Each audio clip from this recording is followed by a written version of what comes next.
في هذه الأمة الإسلامية. أما الأولون السلف الصالح ما وقعوا في شيء من هذه الأمور، إنما وقع أكثر المتأخرين بعبادة القبور والدعوة دعاء غير الله عز وجل والذبح والنذر لغير الله، وقعوا في هذا فعادوا إلى الشرك الذي كانت عليه الجاهلية، عادوا إلى الشرك الذي كانت عليه الجاهلية. وأول من دس الشرك في الإسلام الشيعة الفاطمية.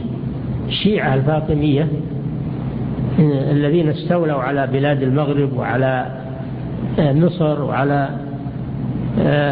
أصقاع كبيرة من بلاد المسلمين، ماذا فعلوا قبحهم الله؟ بنوا المشاهد على القبور وأسرجوها ونمقوها وزخرفوها حتى افتتن الناس بها وتعلقوا بها، فصاروا يدعونها من دون الله عز وجل.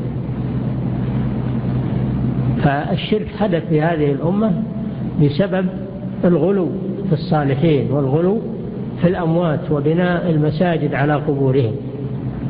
وفعل ذلك أعداء الله ورسوله الذين هم الشيعة الفاطمية، لأنهم يهود أظهروا الإسلام للخديعة والمكر بالمسلمين، فدسوا عليهم الشرك في قالب محبة الصالحين